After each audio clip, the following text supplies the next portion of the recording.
So welcome back guys to another video, and I think you guys can agree with me that gaming, while it's a great hobby, is a very expensive hobby. And there's so many times that I've wanted to go out and buy a game and I simply just didn't have the money. But today I'm going to be helping you guys out with some budget gamer advice of how to manipulate and actually get good trade value and learn the trade secrets of Gamestop.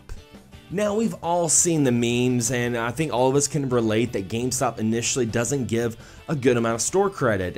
We see all where people trade in a bunch of games and they get like $3. We all laugh about it because we've had that similar experience of taking a game that's like, 4 years old and they're selling it at GameStop for $9.99, and we get upset that they're only going to give us $2.50 for it because GameStop actually makes profit from used games and not new games. But hey, we don't run businesses, we don't know what's going on, but there is a way to manipulate this and work it in your favor, and that's what I'm going to be doing with this video. Now, first and foremost, you need to download the GameStop app. And the reason why this is so important is because the GameStop app, you can actually look up trade values before going in the store, before wasting the gas money and going in there and being kind of embarrassed for taking a big stack of games and only getting pennies on a dollar, enough money to buy a chicken sandwich.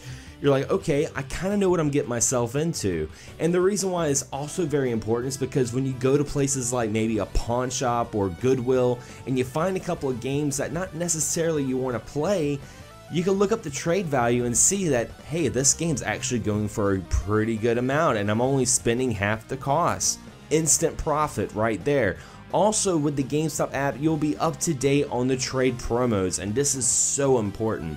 See, I made about $83 store credit recently at GameStop, and it was only by trading 6 games, because they had a promo that if you trade at least 6 games, you get an additional 50% trade credit. Now, what I did is I thought outside of my collection.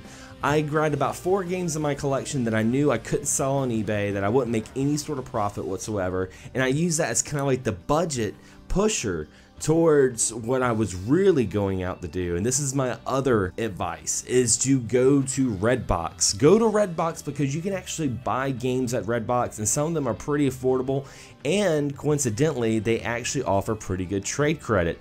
Great example is Pro Evolution Soccer on the PlayStation 4 and Xbox One, a soccer game that I'm pretty sure you guys are thinking, oh, you'll probably get like 25 cents at GameStop. No, think $9.99.